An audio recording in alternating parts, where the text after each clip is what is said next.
বাঙালি জাতির অবিসংবাদী জনতা, যার একটি আঙ্গুলের হেলনে 7.5 কোটি মানুষ মুক্তিযোদ্ধায় পরিণত হয়েছিল। বাঙালি জাতির অবিসংবাদী জনতা, যার নির্দেশে ঘরে ঘরে দুর্গ করে দেওয়া হয়েছিল। বাঙালি জাতির অবিসংবাদী জনতা, যিনি বলে গেছেন, আমি যদি হুকুম দেবার না পারি তোমরা রাস্তাঘাট বন্ধ করে দেবে। তিনি বলে গিয়েছিলেন, আমরা পানিতে মারবো, তোমরা আমার ভাই, তোমরা বুঝে শুনে কাজ করবে। শেখ মুজিবের লাশটি হেলিকপ্টারে করে গোপালগঞ্জের টুঙ্গিপাড়ায় নিয়ে যাওয়া হলো। তার কয়েকজন পাশের বাড়িতে এসে চিৎকার করে কাঁদছিল, একবার দেখতে দাও আমাদের পুত্রের লাশ, একবার দেখতে দাও সেই মুখখানা, যে মুখখানা আমার স্বাধীনতার কথা বলেছে, একবার দেখতে দাও সেই মুখখানা, যে মুখখানা আমার লাল সবুজ পতাকার কথা বলেছে। দুঃসুবাহী দেখতে দিল না। রেড ক্রিসেন্টের সাদা কাপড়ে করে শেখ মুজিবের লাশটি দাফন করা হলো। বাঙালি জাতির জনক শেখ মুজিবুর রহমানকে 570 সাবান দিয়ে গোসল করানো হলো। কি লজ্জা, কি দুঃখ, কি কষ্টের কথা আমরা বলতে এসেছি।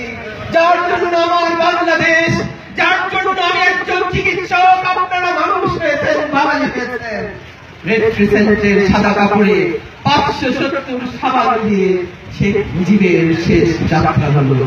তারা ভেবেছিল শেখ মুজিবকে হত্যা করার মাধ্যমে হত্যা করা হবে আমার বাংলাদেশ। তারা ভেবেছিল শেখ মুজিবকে হত্যা করার মাধ্যমে হত্যা করা হবে আমার স্বপ্ন, চিরতরে হারিয়ে যাবে বাঙালি জাতির মুক্তিযুদ্ধের প্রেরণা। তারা জানে না শেখ মুজিবকে হত্যা করা যায়, কিন্তু হত্যা করা যায় না শেখ মুজিবের আদর্শকে। তারা জানে না এক শেখ মুজিবের রক্ত থেকে আজ লক্ষ মুজিবের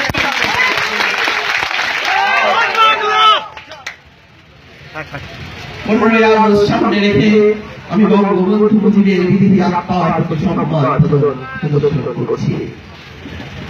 শুধুমাত্র বঙ্গবন্ধু মুজিবের আত্মার প্রতি শ্রদ্ধা নিবেদন করলে হবে না, বঙ্গবন্ধু মুজিবের স্বপ্নের বাংলাদেশ প্রতিষ্ঠা করার মাধ্যমে এই হত্যার প্রতিশোধ নিতে হবে। আমরা যার নেত্রী মাননীয় প্রধানমন্ত্রী শেখ হাসিনার নেতৃত্বে বঙ্গবন্ধু মুজিবের অসমাপ্ত মুক্তি সংগ্রামে অবতীর্ণ আছি। আর সে কারণে সকলকে আহ্বান জানাই, আসুন আমরা ঐক্যবদ্ধ হই, আসুন আমরা শেখ হাসিনার কথা বলি, আসুন আমরা বঙ্গবন্ধুর কথা বলি। আগামী নির্বাচনের জন্য প্রস্তুত হই। 2018 সালের 28 ডিসেম্বর এই বাংলাদেশে আরেকটি সংসদ নির্বাচন অনুষ্ঠিত হবে।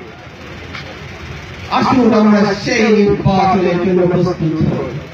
নির্বাচনের দিন সকালবেলা সকলকে অনুরোধ করবে, একটু করে চোখ বন্ধ রাখবেন, কিছুক্ষণের জন্য ভাববেন আপনার শিশু কন্যাটির কথা, যে শিশু কন্যাটি জননেত্রী শেখ হাসিনার জন্য দ্বাদশ শ্রেণী পর্যন্ত বিনামূল্যে পড়ালেখা করার সুযোগ পেয়েছে।